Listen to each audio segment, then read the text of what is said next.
sauce. Onion chives on the top. Ayan. Excited. Serve to our family. Naruto. Hala!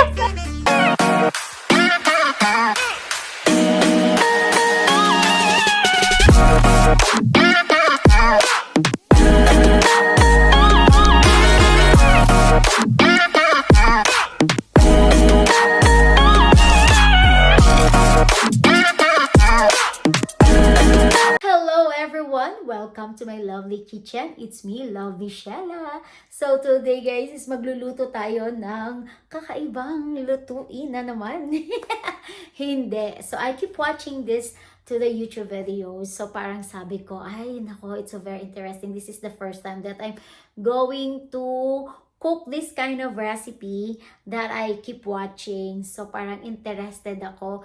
And sabi ko, sige nga, itry ko. So this is the first time. So please join with me. And before anything else, before I'm going to introduce my ingredients, please don't forget to hit the notification bell para ma-notify kayo sa mga susunod ko pa ng mga cooking videos. And of course, please don't forget to subscribe. Pag hindi pa kayo nakasubscribe to my channel, please subscribe, Lovely Shella.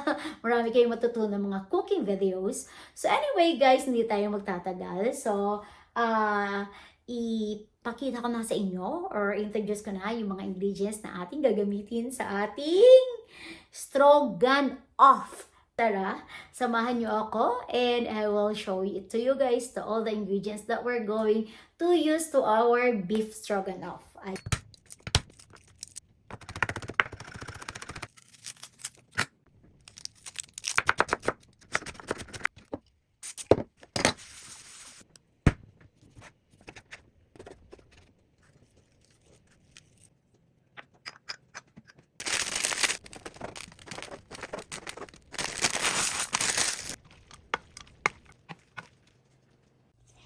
Here's our main ingredients. So I already cut the chuck roast beef, and also we have we're using salt, and I already seasoned with salt, pepper, ground pepper, and garlic powder. And mamaya i-mix natin yan.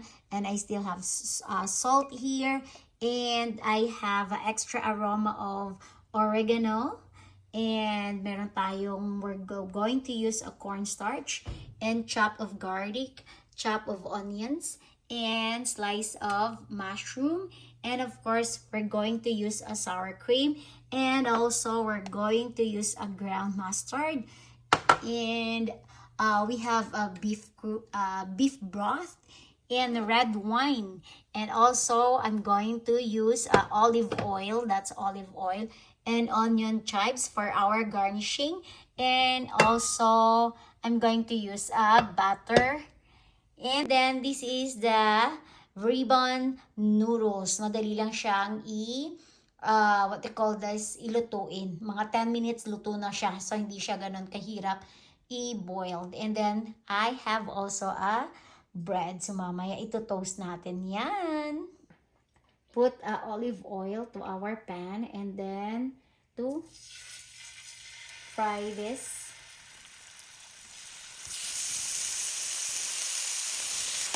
Fry natin siya sa isa. So, hindi siya nakapatagal kasi the more you cook, there you go. This is done. This is the last batch. Then we're going to set aside our beef. There you go. There. Chop onions. White onion. Mint na siya. Garlic.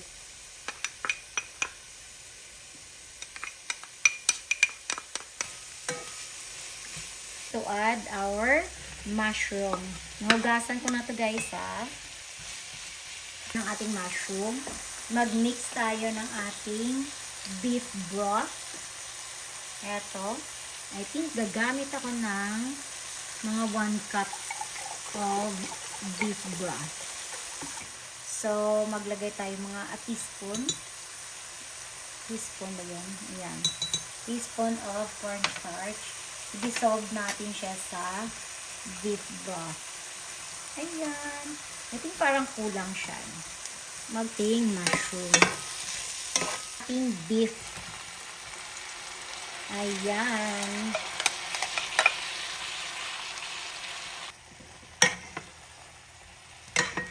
Ayan.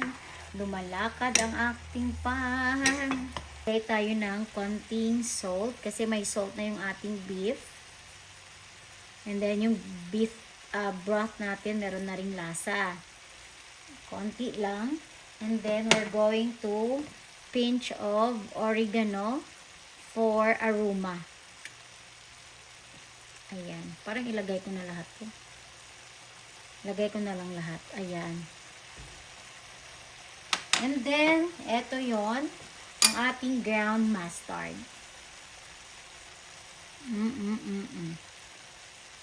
Sprinkle of ground mustard. Lang natin. Mix natin. Mix natin.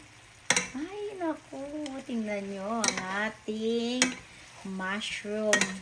Sana dinamihan ko yung mushroom ko, no? Kasi parang hindi siya nakikita sa aking beef.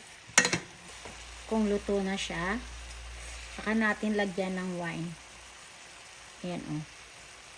Ayan, perfect. Basta hindi siya overcook.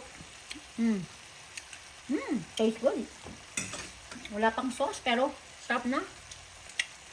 Maglagay na tayo ng red wine. Konti lang.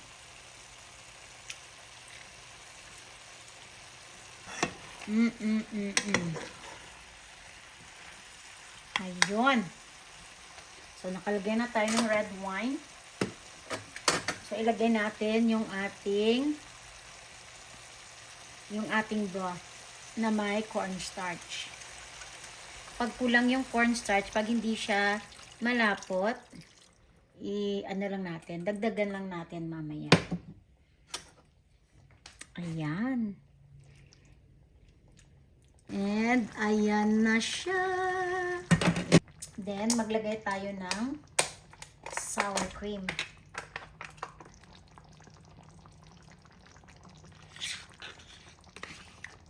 Tara!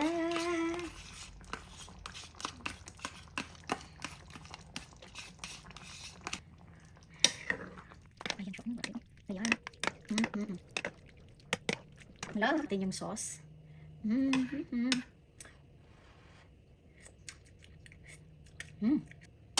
Tastes good. I like it.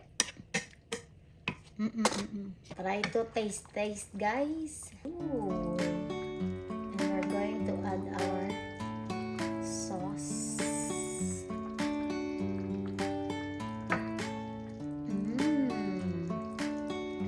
And then we're going to put onion chives on the top. And then we're going to add our lime. Ayan. Ayan. A very nice presentation. Look at that. Excited to try. Ready na ba kayo? Wow, look at that. Look at that. Lots of beef.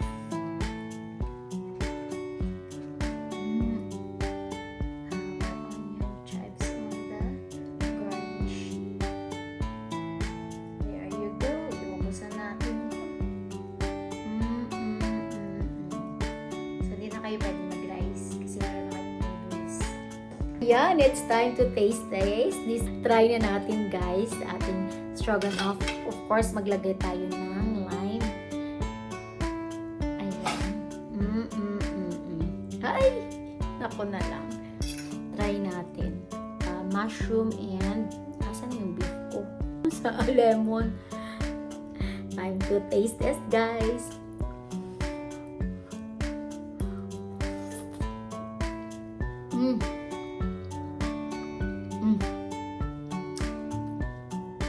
Sarap.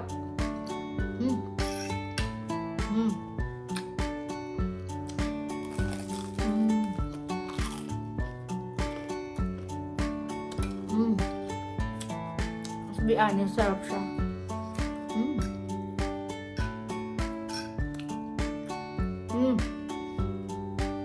Tapos yung beef, hindi siya matigas. Soft siya, kainin.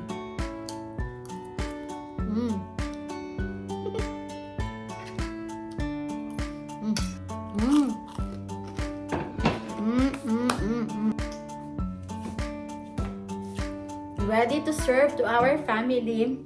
Maramihan. Kain tayo, guys. Nako na lang. Sarap. So anyways, tayo ay mag-end na.